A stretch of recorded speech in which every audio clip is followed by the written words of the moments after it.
বন্ধুরা, আশা করি সবাই ভালো আছো। তো আজকে আমি সজনে ডাঁটা নিয়ে চলে এসেছি। আজকে আমি ডাঁটা পোস্ত রান্না করব আর রেসিপিটা তোমাদেরকে শেয়ার করব। তোমরা ভিডিওটা দেখে অবশ্যই জানাবে রেসিপিটা তোমাদের কেমন লাগলো। দেখো বন্ধুরা, ডাঁটাগুলো আমি কেটে ধুয়ে নিয়েছি।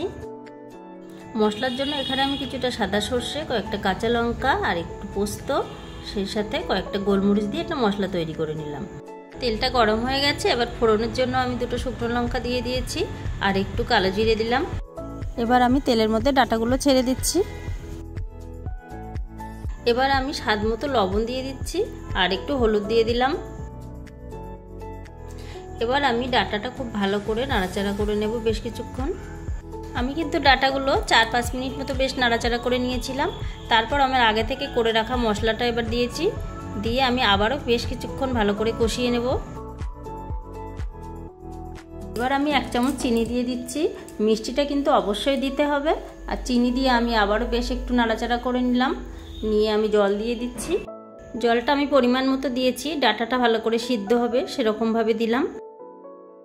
ঢাকা দিয়ে দিলাম। এবার আমি মিডিয়াম আঁচে 8-10 মিনিট ফুটতে দিয়েছিলাম। 8-10 মিনিট পর আমি ঢাকনা খুললাম।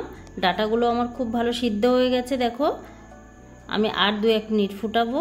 ফুটালে ঝোলটা আর একটু ঘন হয়ে যাবে, তারপর নামিয়ে নেব। এবার আমি নামিয়ে নেব। এই যে বন্ধুরা, আমার ডাঁটা পোস্ত রেডি হয়ে গেছে।